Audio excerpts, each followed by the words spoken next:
Morning again. So it's time to start. It's 9:50. If you see where the space station is now, in 40 minutes it'll make that all the way across the Pacific Ocean and it'll be passing overhead for us. I'm Pastor Jeff Sela. I'm the chairman of the board of Orangeburg Christian Academy. On behalf of our principal, Cynthia Poor, and our vice principal, Danielle Newhall, we welcome all of you, students, visiting schools, and parents and the support staff from Edisto. We really appreciate everything that's being done to help us get this underway today. This has been a journey for us. It's been a few months we've been working on this. The students have been practicing their questions. We've been working with the technology that's been unfamiliar to us, which is now more familiar. And it's been a great learning experience. Just a few factoids about the space station itself. I grew up in the day of Skylab. Did you study Skylab in school? Skylab went up as the first space station in '73 and was deorbited in '79. And it was quite a while before we put another one up. In 1998, we put the ISS, the International Space Station, in orbit and started working on it and building on it with a variety of nations to make it truly international. And it's scheduled and funded through 2024. What happens to it beyond 2024, we'll have to wait and see what comes next in space. A thing about the space station, it's traveling at 17,500 miles an hour, which is why it can get over South Carolina from where it is in less than 40 minutes. The world, the globe itself, is 28,800 and a few miles around in circumference. So it takes them about 90 minutes to go around the world. And they do that over 115,000 times since it's been up in space. And it's going to keep doing it. And it's amazing that we're going to be able to have a window of opportunity where it's going to be over Orangeburg, South Carolina, for about 10 minutes, where we can ask some questions and hear back from an astronaut. And that part, we're really going to need your help with that. But having said that, it's important also to note that there are brave people up there, time after time. And they're on an edge of space that we can only imagine. But today we get to talk to. God has created the universe for us to understand and explore. And He slowly reveals to us the knowledge that He has for us. And today we get a glimpse of that knowledge here at Orangeburg Christian Academy. Through technology, we can talk to a space station orbiting our Earth over 200 miles in the air. And then it'll pass by. And it'll keep doing that until we decide it's time for it to end. God has allowed us to know these things, has allowed us to use our talents to explore, to find out how to do these things, to see the majesty of what He has created. And we're inhabiting not only our Earth now, but a space out to 200 miles. And we want to know more. And in His good timing, He'll reveal that to us. Let me just close here with a word of prayer as we go through this day. Father, we ask Your blessing upon the astronauts that are in space, that are doing the research, doing the good work, and for the people that fund them, for us here on Earth, who look out for them to make sure they have what they need to be up there. And they find out the knowledge that we need here. Be with them all, be with these students, be with those gathered here today. That we never lose our thirst for exploration and that we always look to You to help us find the way. In Jesus' name we pray. Amen.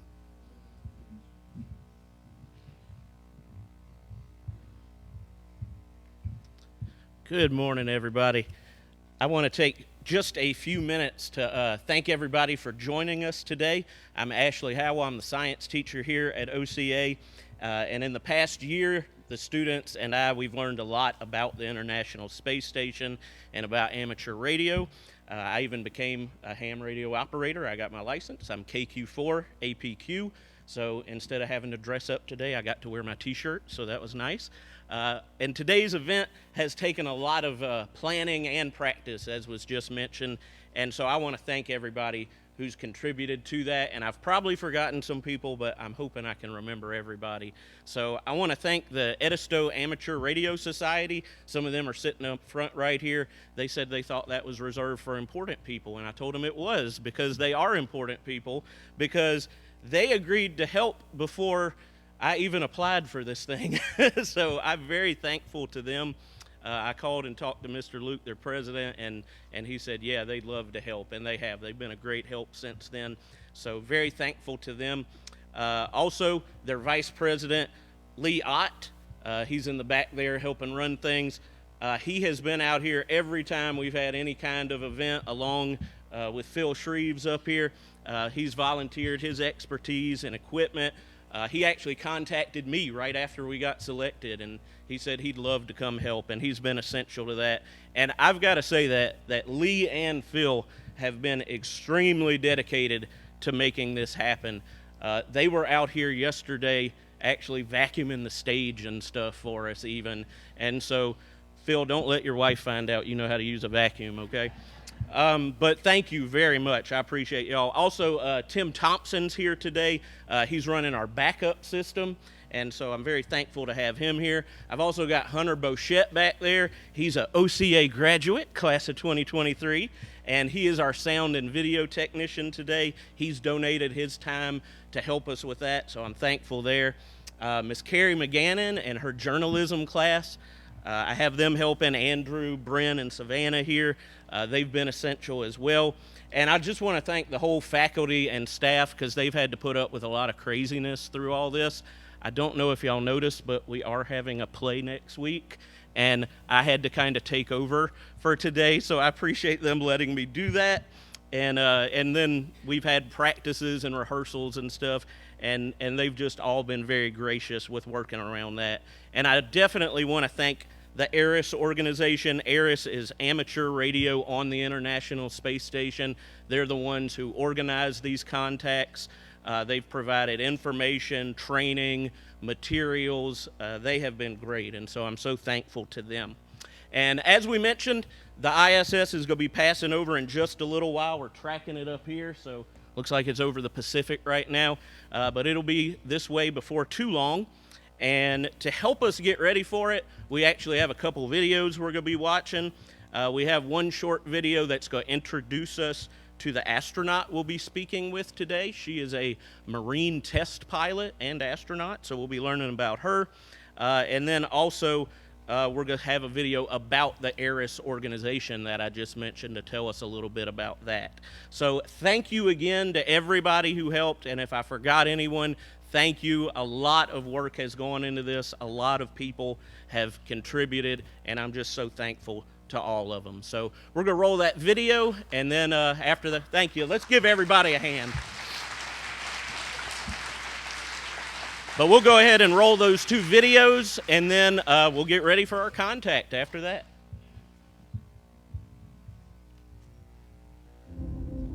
I think the reason we explore space in this international way is because it's a human thing to explore. Humans have always wanted to push the boundaries. We're curious beings. We want to know what is out there. My name is Jasmin Moghbeli. I'm the commander of NASA's SpaceX Crew 7 mission to the International Space Station. I was born in Bad Nauheim, Germany. My parents left Iran during the revolution and then ended up in Long Island, and Baldwin, New York is where I grew up. I always loved team sports from a really young age because you rely on one another, and that's something that I think is really important to know going forward in your career. Becoming an astronaut has been a dream of mine since I was in elementary school. But you think about a lot of kids say they want to be an astronaut in elementary school, but it just never went away from me. I loved physics and learning about how the world works. I went on to the Massachusetts Institute of Technology, studied aerospace engineering there, and then joined the Marine Corps after that. I wanted to fly jets, and wondering why would anyone want to fly helicopters when you can go fly jets? I thought you had to be a jet pilot to become an astronaut, and I wanted to still keep that door open. I actually went to watch STS-116 launch while I was waiting to start flight school, and Sunny Williams happened to be on that flight, and as I was reading the bios of the different crew members, I realized she was a Navy helicopter pilot, and from that point on, I went full steam ahead. NASA announced they were going to be selecting a new class of astronauts, it seems like such a long shot, but I figured I had just as much chance as anyone else. The hardest part of going through selection is the waiting between rounds to hear back. Each time my phone would ring with a Houston number, I'd have to kind of take a second to compose myself. They asked, would you like to come join the 22nd group of astronaut candidates? And I don't think I've ever had such a strong physiological reaction to something. Of course I said yes. Ladies and gentlemen, your newest astronaut, Jasmin Moghbeli. I joke sometimes with the members of Crew 7 that we get along so well that we've never had a disagreement about anything. All four of us are so proud to represent what is possible when we come together. Ultimately, everything we do is to benefit the Earth.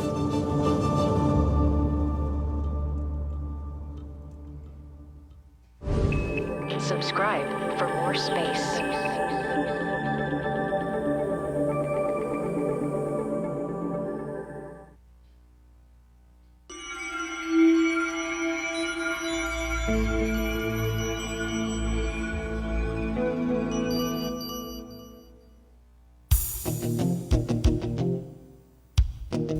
Hi, my name is Ruth. And my name is Chris. You must be pretty excited to talk directly with astronauts on the International Space Station today. While we're waiting for the space station to come over your portion of the sky, let's talk a little bit about how it's going to happen. Of course, Mission Control is in contact with astronauts all the time, using a big radio with lots of fancy equipment. However, we're going to be using something very different today. We are going to use ham or amateur radio to talk directly to the International Space Station. When most people hear the word radio, they think of a music radio station, but it's so much more than that. Radio actually refers to the unseen energy that transmits all sorts of signals using electromagnetic waves. At first, people learned how to send signals like Morse code, and then they discovered that you can send so much more, like data, computer signals, and even TV.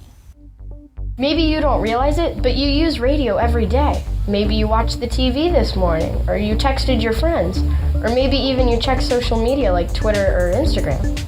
Let's travel back to space for a minute. Since the beginning of the space age, humans have sent many spacecraft out into the universe. These range from the Hubble Space Telescope orbiting the Earth daily, and the Curiosity rover exploring Mars. We've even sent a long-distance messenger, the Voyager 1, who has traveled outside of our solar system. Whether it's capturing a great picture of a far-off galaxy or conducting experiments on the space station, radio has to do with all of these. And today, you're going to be using ham radio. Now you might be wondering, what exactly is ham radio? Amateur or ham radio is a service and a hobby where operators can talk with people around their neighborhoods, their cities, their country, and even around the world. Amateur radio operators require a radio license from the government. They're not that hard to get. I have one. My call sign is KM4LAO. And mine is KD8YVJ. Our call signs are a way of identifying who we are to other operators. This lets everyone know that we have the proper license to using the radios. As amateur radio operators, or hams as we are often called, we can talk with others about basically whatever we want, often science or some new radio gadget that we are interested in. Let's focus back to the space station and your contact today. Many of the astronauts and cosmonauts aboard the space station are licensed ham radio operators. That's why your operators today can contact them. The people here, as well as the astronauts, are licensed to talk to each other, and you are allowed to talk over to their radio. For our conversation today, we'll need an amateur radio station on the ground, either in this location or somewhere else around the world. We'll also need a radio in the space station. NA1SS, NA1SS. You can hear the calls coming. This is November Alpha 1 Sierra Sierra, the International Space Station, over. On the space station, the radio transceiver is connected to an amateur radio antenna mounted on the outside. One of these antennas will be used today during our contact. For our side of the contact, we need a good-sized antenna, a signal amplifier, something to make our signal stronger, and a rotator for turning our antenna. We have to keep our antenna pointed right at the International Space Station. And remember, it's moving across the sky and fast. To aim the antenna properly, we need to track the path of the space station exactly. NASA uses complex systems to track the path of the space station and other orbiting objects. The satellite tracking program we are using works out a complicated set of mathematics to provide the orbital location of the space station moment by moment as it moves through space. This information is sent into the computer that controls the antenna rotator, which moves the antenna to follow the space station. Maybe some of you have seen or worked with robotics. That's pretty cool stuff. And just like you can program a robot where to go, what to do, and how to get there, you can also program a computer to tell an antenna how to track the space station across the sky. You know, it took a lot of planning to get this contact. Several weeks ago, the ARIS operations team had to figure out when the space station's orbit would pass over this location. Then, they had to talk with the planners at NASA's Johnson Space Center. The crew's time is pretty full, so they were able to find a time that could work for the crew members' schedules. Once they found times that would work both in space and here on the ground, the host organized this contact. And in just a few minutes, you'll be hearing and talking to the astronauts. Well, it's almost time for your contact. It will be exciting, so good luck with it.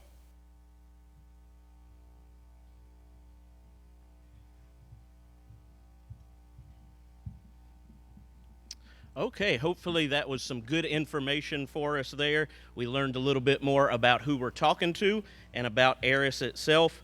I do want to mention after we're done, the Ham Radio Club here, EARS, Edisto Amateur Radio Society, they are hosting what they call a field day for us. They have a lot of neat stuff set up here at the school, and they have invited everyone to come around and check out everything and try those things out. So if we have any visitors, I'm going to ask them to visit with us first, because I know they may have to get away afterwards. And then throughout the day, I'm going to have each class come around and see some of the stuff we've prepared as well. So again, I want to thank them for that. That's just another thing that they've done for us.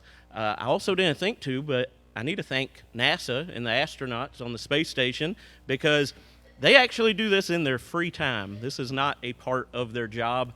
They only get a little bit of free time, and they take some of it to talk to schools. So I'm very appreciative of that. And for the students here, they have done a lot of practice for this also, and I know they're going to do a great job, so I'm excited for them.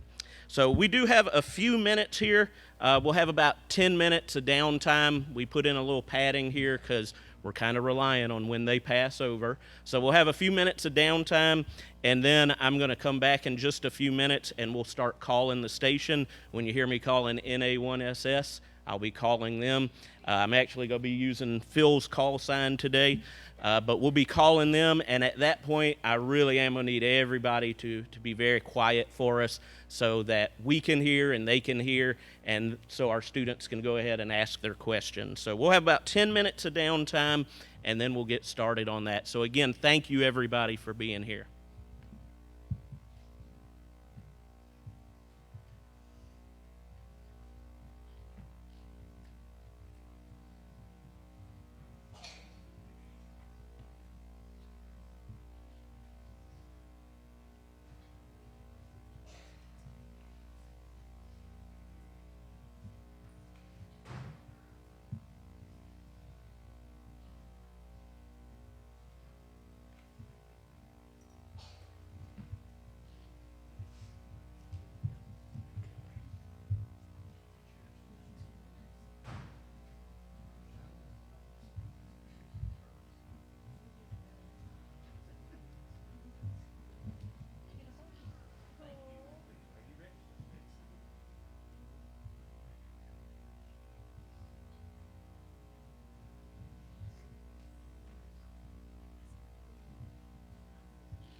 All right, Mr. Sela says since we got a few minutes, we need to take questions. So anybody got any questions for us up here?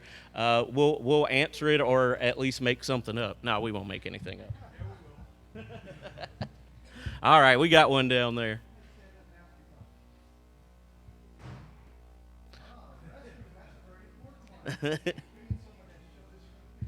No, I think she wants to know about on the space station. I think that's probably a question they get a lot. It sounds like a very complicated process from everything I've read. Do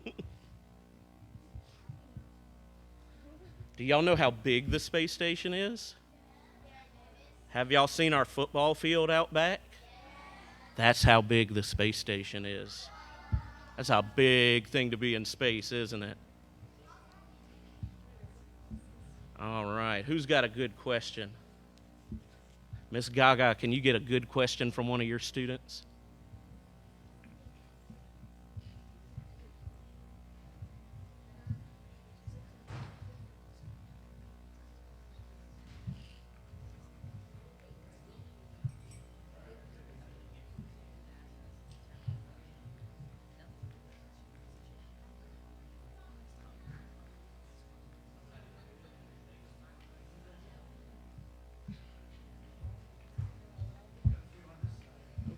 I do have one that I'll mention since we saw on that video that the astronauts have to be ham radio operators also. They actually have to take the same test everybody else does. So they don't get a free pass just because they're astronauts. They have to go take a test just like everybody else.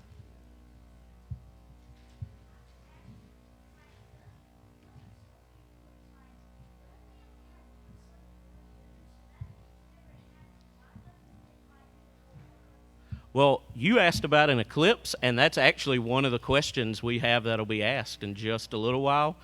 And so I think they'll be able to answer that for us.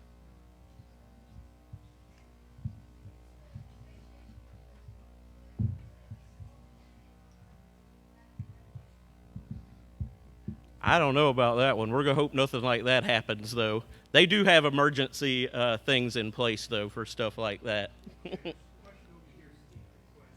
Okay. He wanted to know if there's some type of emergency, what would happen, and I said that they have a lot of contingencies in place for that. If a what?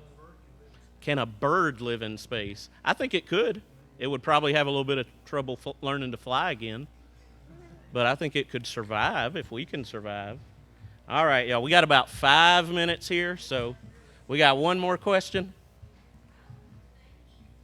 That is one of the questions they're going to answer for us. I hear they eat a lot of sandwiches, but they can't use bread. They have to use tortillas, so that's interesting. Anybody ever had a peanut butter and jelly on a tortilla? All right, y'all, we got about 5 minutes, and we'll be starting, so we're going to have to save the questions for now.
All right, everybody, we are at 3 minutes, so I need everybody to get seated, settle down, and we're going to need some silence. Like I said, about 3 minutes, we'll be on the air, so I'm excited. I hope you all are too.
NA1SS, NA1SS. This is N7GZT. November 7 Golf Zulu Tango. This is November Alpha 1 Sierra Sierra. How do you hear? Over. Are you ready for your questions? I'm ready. Over. This is Janala. How you call to face? Over. Denala, we have a series of satellites that help us communicate back home so we can talk over the radios, kind of like I'm doing to you now. When I talk to my family, we actually have, it's almost like FaceTime, we have a video chat we're able to do through the internet and the satellite networks. So we have a few different means of communicating back home. This is Sally. How do you stay safe in space? Over. Sally, we have a lot of people working on the ground in mission controls throughout the world to help keep us safe. We also, like on the outside of the space station, you know, there's shielding to protect our modules in case there's micrometeoroids or anything that hit the station will be protected. And then we have people working to make sure we have clean air to breathe, clean water to drink, and all the things we need to stay alive out here in the vacuum of space. This is McKay, 4 Dakota. This is McKay, 4 Dakota. What do you drink in space? Over. McKay and Dakota, we have a bunch of different drinks up here. I drink, probably the thing I drink most is water, and every now and then hot chocolate, but we have different like flavored drinks like lemonade and stuff like that. We also have, you know, teas and coffee, and also like different breakfast drinks like chocolate breakfast drinks. We have a lot of different options up here. This is Sawyer. What does it feel like to be in space? Over. Sawyer, it feels incredible. First off, floating around is about the coolest thing. I've been up here for a little over 3 months now, and it makes me feel like a superhero. I haven't gotten over it yet, and I don't think I ever will.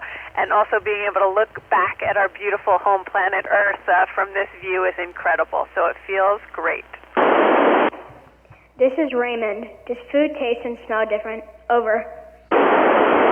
Raymond, Raymond, some astronauts think it does. I think because we don't have gravity pulling our blood down, we have fluid shifts, our blood and water, and so some people get congested up here, and I think that makes foods and taste not smell as much as normal. It dulls the senses a bit.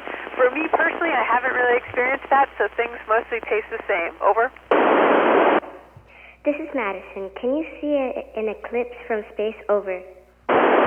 Madison, you can see eclipses from space, and actually just saw one, this latest one we had. The cool thing about being up here is on Earth you normally only get one chance to see it, but here we had two passes where we could see the eclipse. The first one, unfortunately, we didn't get a good view because our solar arrays blocked it, but the second one we had a really nice view from our cupola, which we call our window to Earth. Over. This is Gage. Can you go outside of the ISS? Over. Gage, we can. We do spacewalks sometimes when we need to repair something on the outside that the robotic arm can't repair, and so I actually just went on my first one with my friend and crewmate, Laurel O'Hara, and we obviously can't just go out there as is, so we spend a lot of time beforehand getting ready and putting on our spacesuits, making sure there are no leaks, and then we open up the airlock hatch after we've depressurized it down to vacuum and go outside, and usually we're out there for about 6 or 7 hours. Over.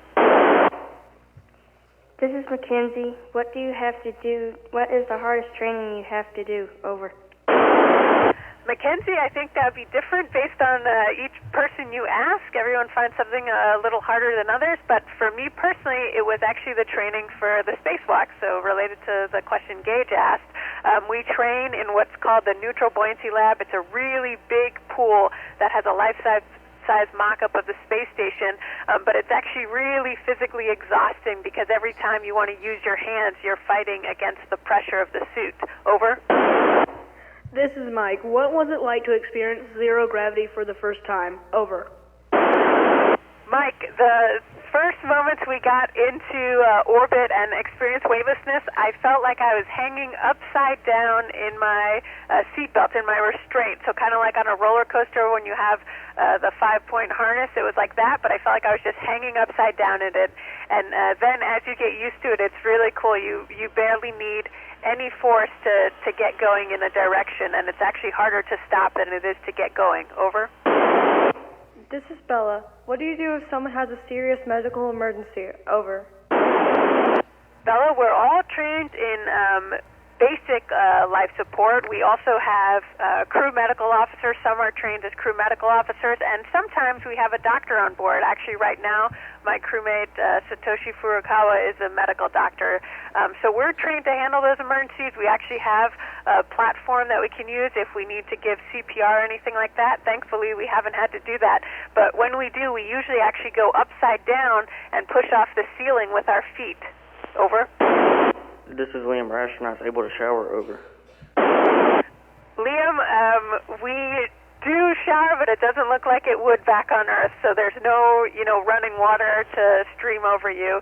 Instead, we take water, and you kind of, what I do is I make a line down my arm with the straw, and the water will just kind of sit there on your body wherever you place it, and then I rub it in with towel and soap and get cleaned off that way. So it definitely feels different than back home. Over.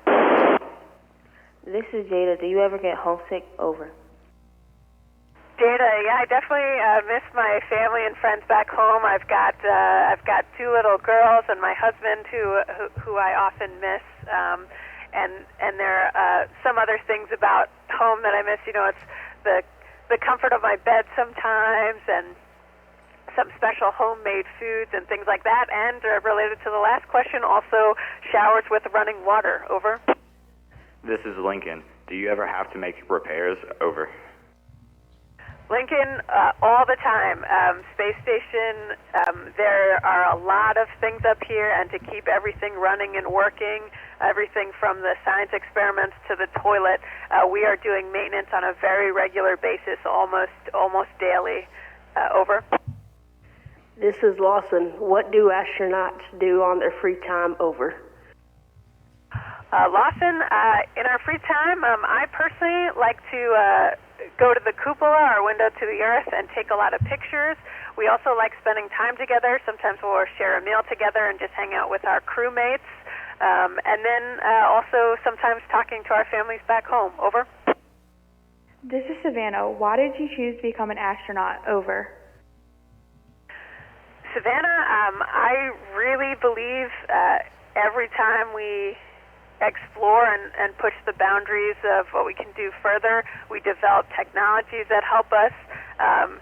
I love the idea that when we go out in space and look back at Earth, we're learning more about our home planet and how to take care of it and protect it, and learning more about it. And so as a kid, I think I just thought it was cool and adventurous, and as I got older, I just realized there's real value in what we do and something I think we need to do for humanity. Over. It's an hour. What happened to Kai's face? Over.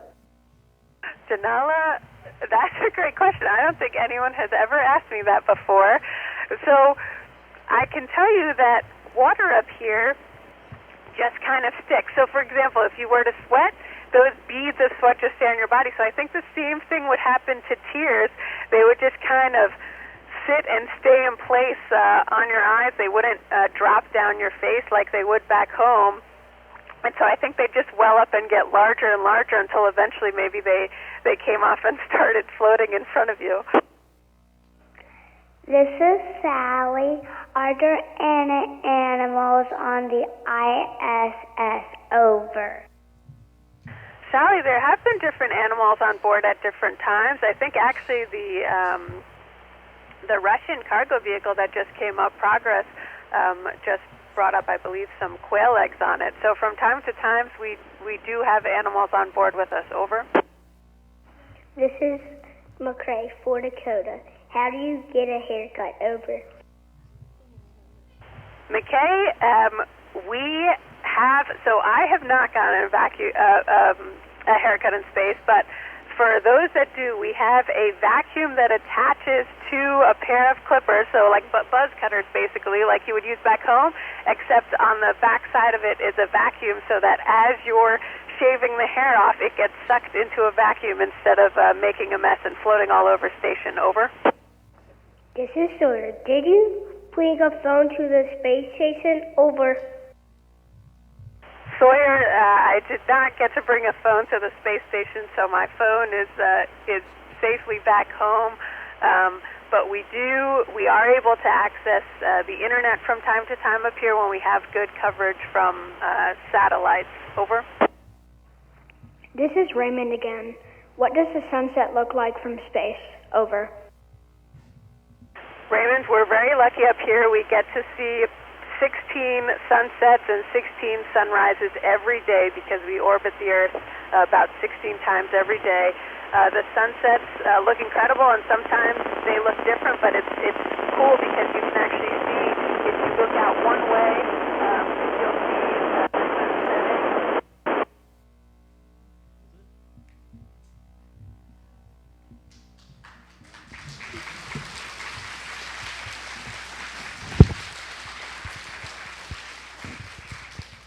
I didn't think we'd get through all 20 questions, but we did. So that was great. That was our very last question. It worked perfect. So thank you again for everybody that came out and joined us. Thank you for everyone that helped. It ran so smoothly. I'm so relieved now. Like I said, if you're joining us as a guest, please stay for a few minutes to see some of the exhibits that we have. I can bring you around to those. Maybe if we can get the pre-K and kindergarten to go ahead and look at those as well. I know y'all have lunch before too long. Is that right? If y'all can just stay right now, that'll be good. Or do y'all need to go back to class first? Okay, y'all go back to class first, and then I'll come get y'all. Okay. All right. Thank you again, everyone. Thank you, everyone who helped, and y'all have a great day.